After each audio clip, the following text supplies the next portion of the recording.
Oh my goodness. I tell you that starting a new homeschool year can feel just a bit like a roller coaster ride. There are all these ups and downs, but with the right tricks and tips, you can make the transition smoother. Smoother. I'm not going to promise you smooth, and maybe just a little bit more enjoyable. I mean, it's challenging, but with the right strategies, it can become a seamless part of your homeschool journey, this transition into the new year. And today, I'm going to discuss some strategies that you can use to get ahead, including, if you stick around to the end, one of the ones that I think is absolutely vital.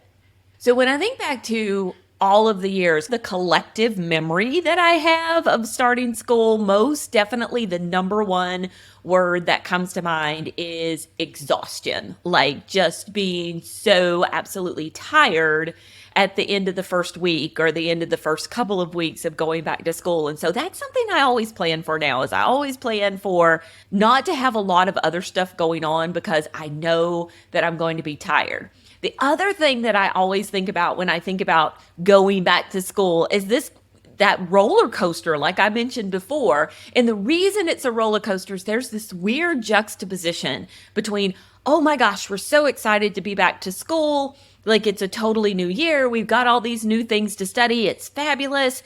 And oh my gosh, we've got to go back to school, like pulling teeth and getting people to fall into their routines and start doing everything that it is that you want them to do after a summer of maybe too many screens or just spending your days at the pool or stuff like that. I'm sure that my house is not the only place that this happens. And as the kids have gotten older, we've had way less of that, back to school honeymoon excitement and way more of the, oh my goodness, I'm dragging my feet. I really don't want to start.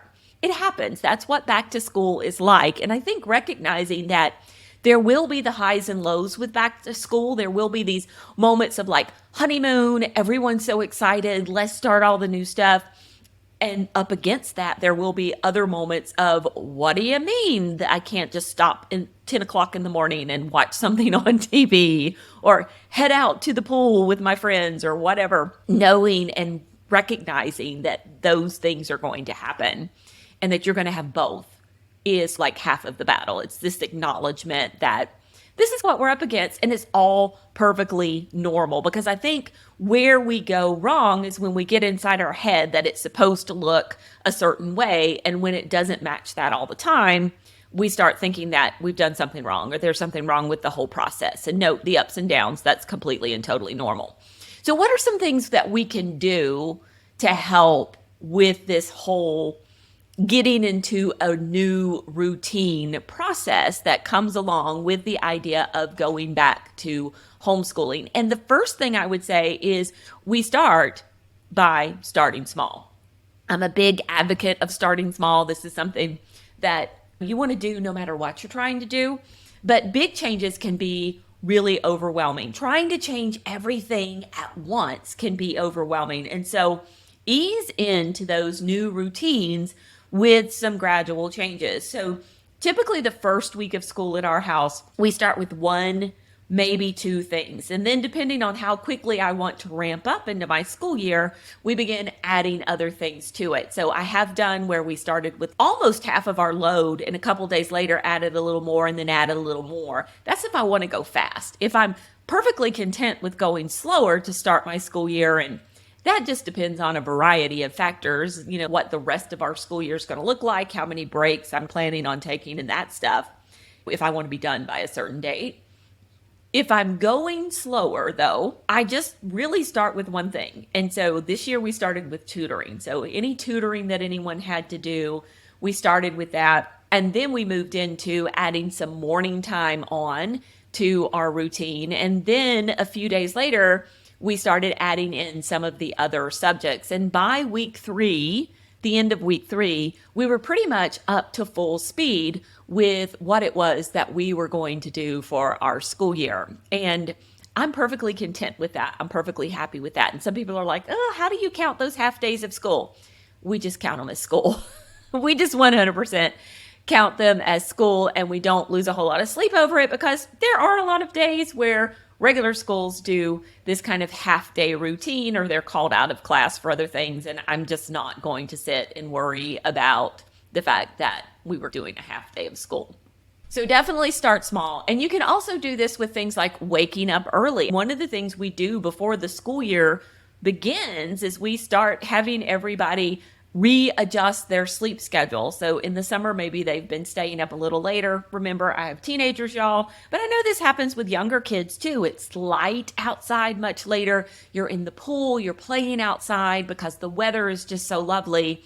And then you've got to switch back into a more traditional kind of schedule, and having everybody adjust their sleep schedule just a little bit at a time and giving a few weeks to do that, as opposed to one Sunday night saying, oh, by the way, everybody's got to be up by 8 o'clock tomorrow morning. That's definitely not something that would work here. So we ease into all of those different kinds of changes as well. Okay, if you are finding any of these tips helpful, be sure to subscribe for more homeschooling advice and resources, because we have a ton of great videos planned for you this fall. So the next thing you could do to ease yourself into the school year, and this is one I have done so many times, is using some kind of reminder. Now, this can be a reminder like of your phone. You can set reminders on your phone. I love using Siri on my phone to set reminders for different things. I'm constantly like holding it up and saying, hey, remind me of this, or hey, remind me of that. Also using alarms, so setting particular alarms to remind me to do things. Sometimes that's really helpful. And then sticky note reminders. If you need a visual reminder, like I have one right here that says, don't forget to take the thumbnail picture, because I would finish a YouTube video and run off to do something else and forget to take a picture for the thumbnail. So just little sticky note reminders all around your house about various routines and things that you want to do can be super, super helpful. And so if you are struggling, you want to, that totally just fell down there and did not stay up. But if you're struggling with remembering to do things, setting those reminders are going to help you do it. And so what time do you want to transition from the breakfast chaos and be into starting that school day? So set a timer for that. Set a little alarm on your phone. And a lot of times the phones will allow you to name the alarm certain names. And so it could be our start school alarm. And back off of that a little bit and give yourself a 10-minute or a 15-minute reminder if you need it, that, hey, this is something we're going to do. 15 minutes from now, we're going to start school. So it doesn't take anybody by surprise. And if you have some of those devices in your home that you can talk to and will talk back to you, you can even set reminders on those as well. So it can make an announcement in the morning and say, hey, like now is the time to get ready to start school. And it can announce it to everyone, not just mom. So everyone hears that. So definitely use either visual reminders or phone reminders of things that you want to do. And little sticky note schedules for everyone are perfect for the first few weeks of school, because you can move things around and shuffle the order of things. And so write out everyone's routine on a sticky note or on multiple sticky notes until you can figure out what's a good order for everything, and stick them up on the whiteboard and move them around as you need to. And voila, instant visual reminder of all the things that you want to do. So I would love to hear what strategies have worked for you when you're adjusting to a new homeschool routine. Share your tips down in the comments below and read the other ones that other people are posting, because we can crowdsource some really great tips. Okay, my final tip, and this is perhaps one of the ones that has completely saved my bacon through the years, one of my best tips, and it's so simple. You may have already thought of it yourself, and it is prepare as much as you can the night before.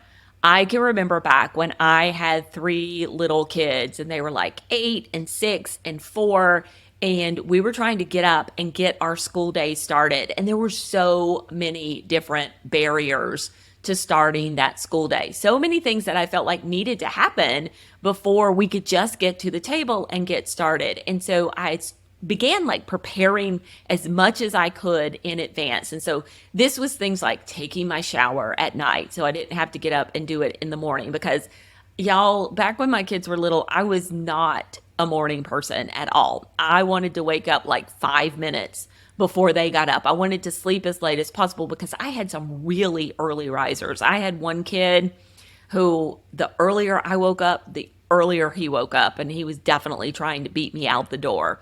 So trying to wake up before the kids was such a struggle for me when they were younger. Now I have no problem doing it. But back then it was definitely an issue. And so I would take my shower the night before. I would lay out my clothes the night before. I would go into the kitchen and sit the cereal or the oatmeal or whatever on the table and just make the decision. This is what I'm going to cook for breakfast tomorrow morning. Same thing with dinner. And this was so helpful if I was wanting to put something in the crock pot or something like that. Because I was thinking about it the day before, I could lay things out and start thawing things, and I would never be staring at like this frozen lump of chicken in the morning saying, okay, how am I supposed to stick this in the crock pot before I leave for co-op or whatever? And so I would think about all those things the night before, and I had myself like a little station. I had some little index cards, and I had a couple of pens in there and my phone so I could check like what the weather was for the next day and what my schedule was for the next day. And I would just stand there at the counter and make myself a little index card note of the top 3 things I needed to do the next day, and also what was I going to cook.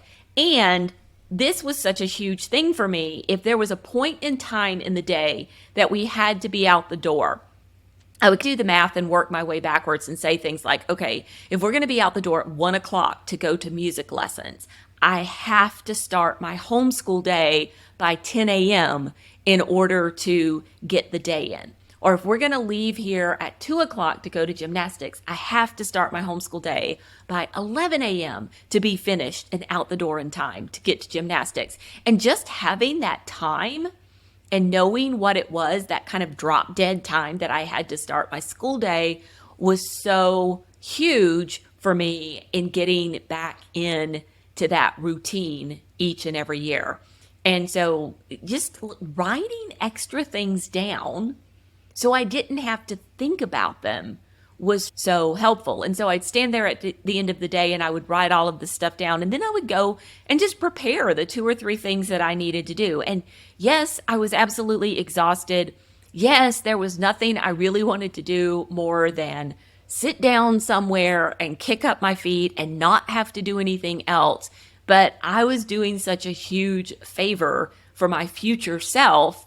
I was treating her really well. I really do believe this is almost like a kind of self-care where you're treating your future self with compassion and love by doing some things for her in advance. And so that was the thing that would always help me get back into a routine, would be when I took the time to practice some compassion for my future self and do some things for her ahead of time. So just to make her life easier. It really was something that was good for me. And so getting that breakfast made and in all of that stuff, not really made, but getting it laid out and making that decision about what are we going to eat, that was the thing that really helped me. If any of these tips have been helpful for you, I would love to hear about it. And also, if you are looking for more tips like this, we would love to have you come and join us in our community. It's absolutely free. It's a fabulous place for homeschooling parents online. It's free of a lot of the drama that's on social media platforms, especially right now. So we would love to have you come over and join us. And you can find more information about that at pambarnhill.com/free community, all one word. And we'll drop the link for you so you can easily find that. And we'd love to have you join us. And hey, if there were any tips here that you found really helpful for you, share this with other homeschooling families, because we would love to help as many families as we can have a great new school year and get back into those routines. Have a good one.